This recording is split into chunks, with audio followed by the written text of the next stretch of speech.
gambar di bawah? Di situ ada gambar rumput, kelinci, dan burung elang. Yang pertama ada rumput. Rumput itu dimakan oleh kelinci. Kelinci dimakan oleh elang.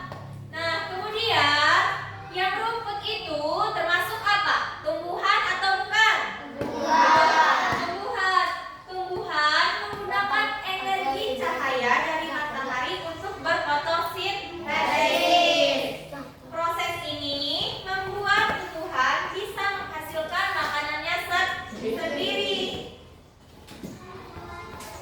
Oleh karena itu, dalam sebuah ekosistem, tumbuhan disebut apa? Produsen.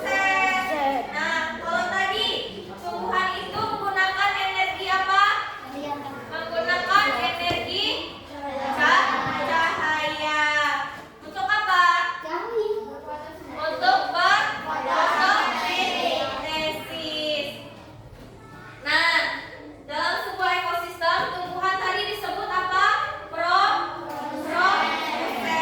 Yang kedua, itu ada kelinci. Kelinci itu dimakan sama apa tadi? Elang. Kelinci memakan tumbuhan untuk mendapatkan energi. Di sini, kelinci berperan sebagai konsumen tingkat 1. Kalau elang itu adalah hewan yang pemangsa atau predator. Elang memakan kelinci untuk mendapatkan energi. Di sini, elang berperan sebagai konsumen tingkat 2. Tadi, kelinci berperan konsumennya tingkat berapa? Tingkat 1. Kalau elang tingkat 2. Gambar di atas itu contoh menunjukkan hubungan antara makhluk hidup. Sebenarnya kita bisa menggambarkan hubungan ini dalam bentuk rantai makanan. Contohnya kayak tadi, rumput, kelinci, dan elang. Rumput dimakan apa? Dimakan kelinci. Kelinci dimakan oleh elang. Nah, kemudian di halaman 45, di situ ada konsumen paling akhir, bisa disebut sebagai apa? Puncaknya dari rantai makanan. Bagian tersebut bisa diisi hewan karnivora atau omnivora. Biasanya hewan ini tidak perlu diburu oleh hewan lain untuk menjadi makanan. Umumnya, mereka mati karena waktu bertarung dengan predator lainnya saat berburu makanan atau diburu oleh hewan apa? Oleh manusia. Ketika makhluk hidup mati, bangkainya akan membusuk dan diuraikan oleh dekomposer. Diuraikan oleh apa? Dekomposer. Bakteri dan jamur merupakan contoh dekomposer. Contohnya bakteri dan jamur itu apa tadi? Contoh dari dekomposer. Hasil penguraian ini bisa bercampur dengan tanah membentuk humus. Hasil penguraian ini bercampur dengan tanah membentuk humus. Tanah yang mengandung humus sangat dibutuhkan tumbuhan untuk tumbuh dengan baik.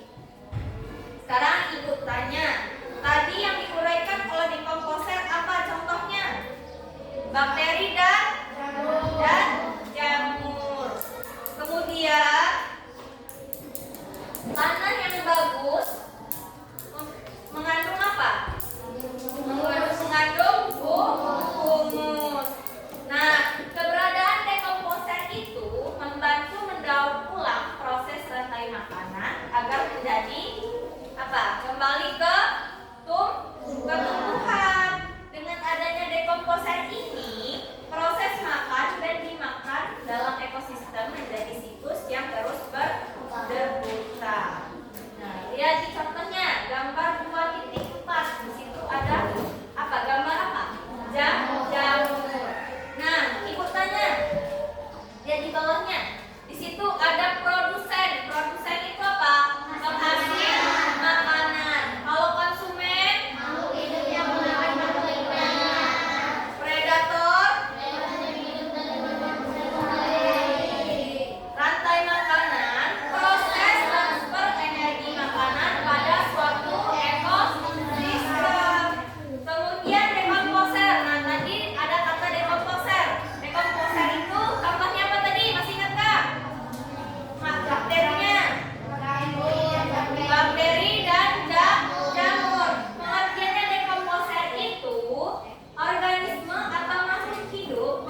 Ya di situ.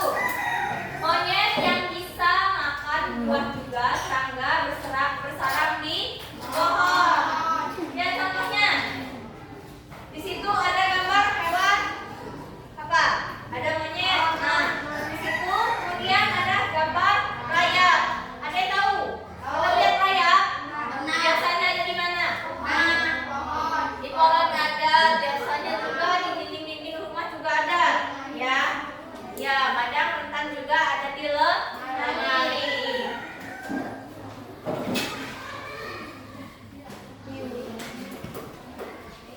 Nah, kalau ekosistem lautnya, tokoh utamanya tumbuhan yang tidak terlihat oleh mata kita. Namanya itu apa? Fitoplankton, dan jumlahnya sangat banyak di laut. Contohnya rumput laut, dan kamu juga termasuk produksi ekosistem pantai. Karena mereka itu butuh sinar matahari untuk berfotosintesis. Maka organisme ini hidup di permukaan